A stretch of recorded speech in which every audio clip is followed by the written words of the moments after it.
Yesterday or last week when you're watching this, I watched the movie Memoir of a Snail, and wow, it was a really great movie. And it's weird that before that, I watched the latest video from Dell's Diary. She does good stuff on YouTube.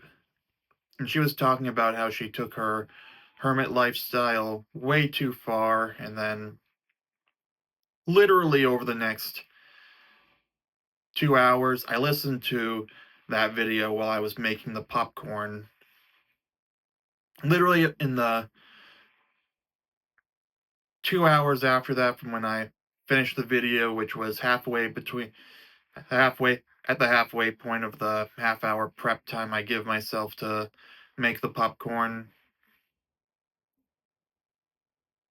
I experienced Memoir of a Snail, and without spoiling it, the whole move, the story kind of focuses on Grace's hiding in her shell, if you will. That's the name of Sarah Snook's character.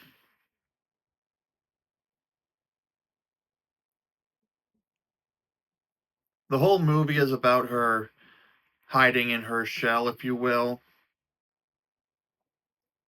during the separation from her twin brother.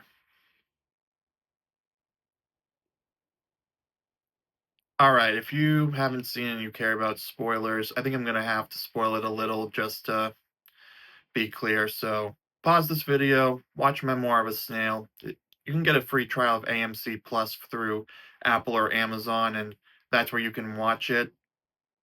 Or you can rent it for $6. Then come back here and finish it. Okay, last chance. Three, two, one. The entire movie chronicled Grace's hiding in her shell, that being the house that I guess she inherited after her foster parents moved to Sweden.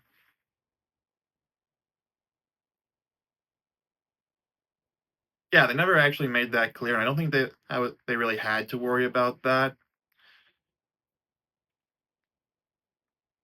But anyway, what really the line that really hit me was when she talked about how she had wasted so much money hoarding snail memorabilia when she could have used that money to buy a ticket to visit her twin brother. Because earlier in the movie, after their father died, because their mother died after giving birth to both of them, they were separated by Australian social services, which don't even get me started on the on how ugh, that actually just made me angry because Australian social services should have done better with keeping them together.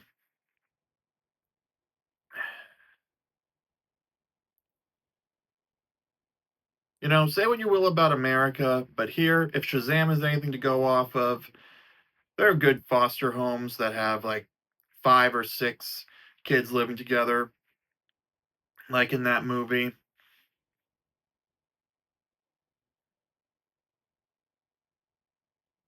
Obviously, if they weren't separated, the movie wouldn't have happened, and that took place in the 80s, I think, because I know that Grace and Gilbert were born in 72 based on the date of death on their mother's tombstone.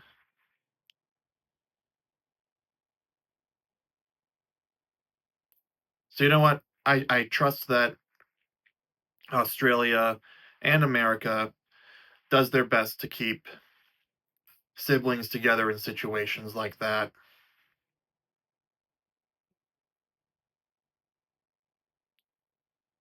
At least they were able to write to each other. Anyway,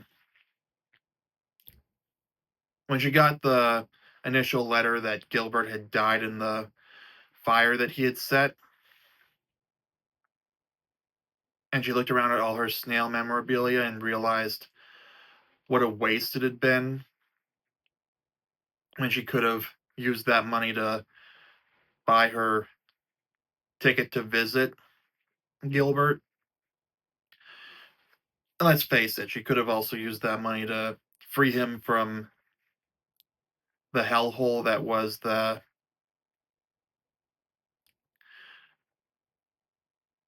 cult-like apple farm. If you've seen the movie, you know what I'm talking about.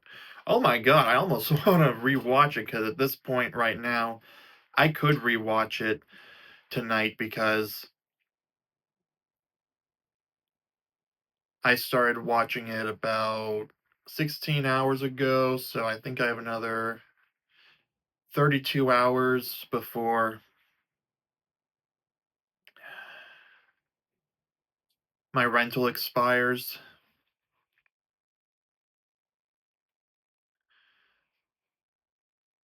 But yeah, getting back on topic, I realized that Grace was literally me in how I spent all the money that I spent on video games that I don't get back to as often as I should have, because in the past with my 3DS and then early on in the Switch days, I'd focused on quantity over quality in terms of acquisitions, because I think I mentioned in a previous video how back in 2012 I would buy a new game for my 3DS every single week.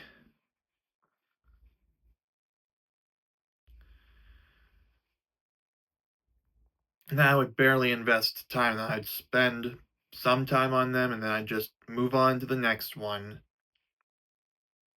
And then I'd buy up every downloadable game that caught my interest, play through it, and then like Andy in Toy Story 2 in that dream sequence. I don't want to play with you anymore. Bye, Woody.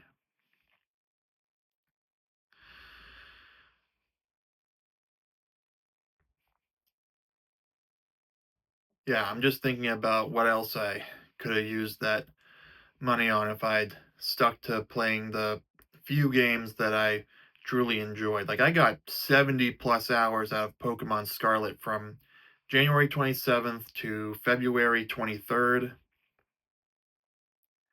I think about 70 hours. I'm going to have to go and check the save file because that'll have a actual amount. But I sank so much time into the Paldea decks, which I don't regret that part because I truly enjoyed it.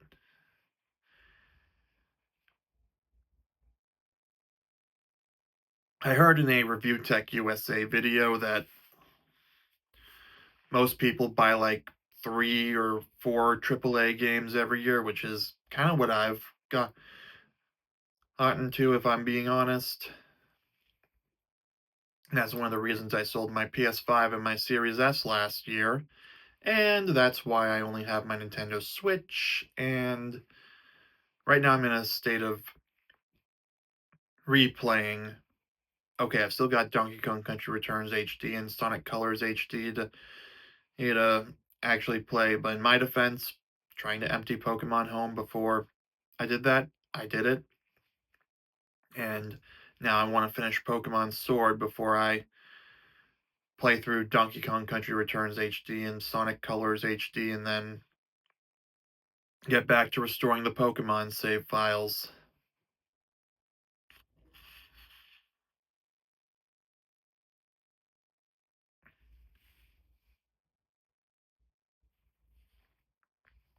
So yeah, I guess it's not really that I regret spending money on video games, period, because they are experiences that I enjoyed, and supplementing the online features of the Pokemon Switch games with Reddit.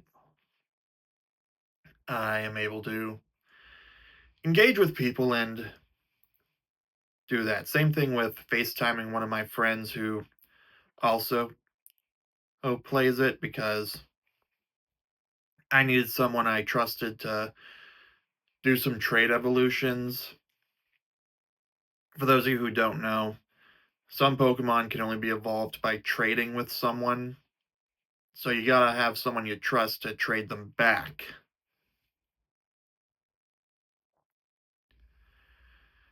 But when it came to the Terra raids for Walking Wake and Iron Leaves, I had no problem engaging with strangers for that. Anyway,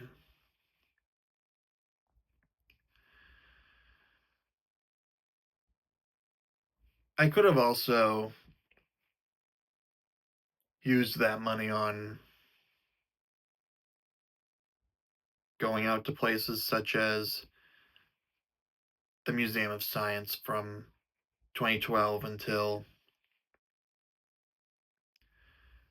2019 when I got my first real W-2 job.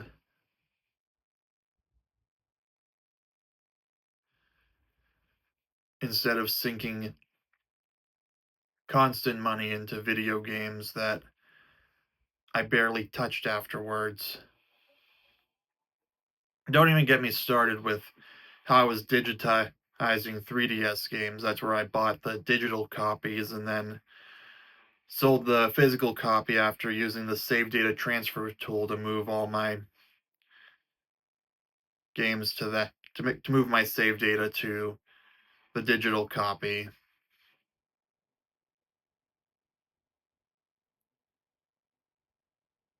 I really should have just kept with the cartridges at this point because I don't know. I was still carrying around my 3DS. Well, by then my new 2DS XL in 2018. That's when I did all that.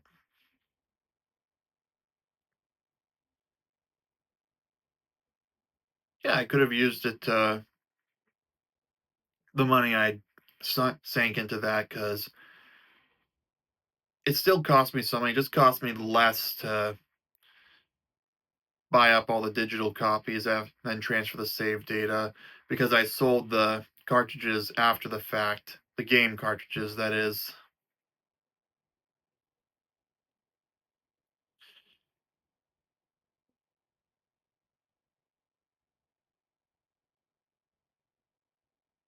Yeah, and again, if I just focused on a few higher quality games like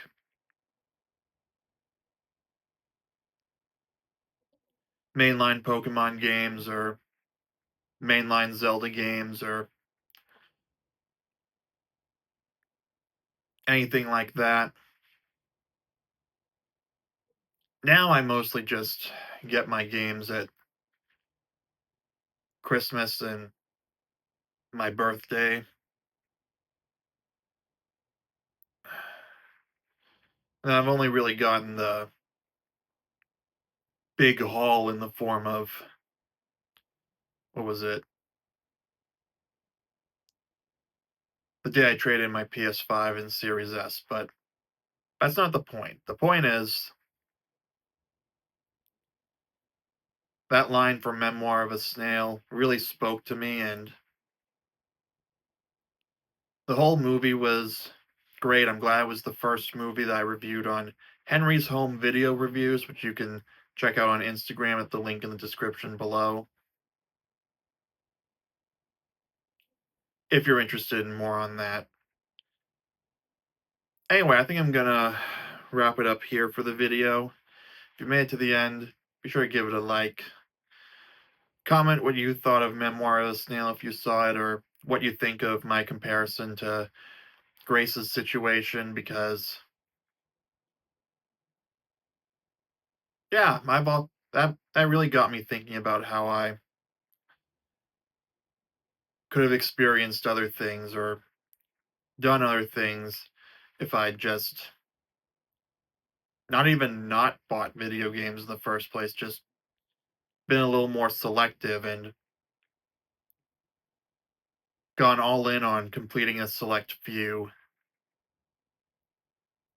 And maybe just sticking with Nintendo consoles instead of being like, "Oh, I gotta play hey, hey, these PlayStation games." Don't get me wrong, some of the PlayStation exclusives were good, but yeah, that's all I have to say about that. Give this video a like, subscribe for daily videos, and I will see you soon.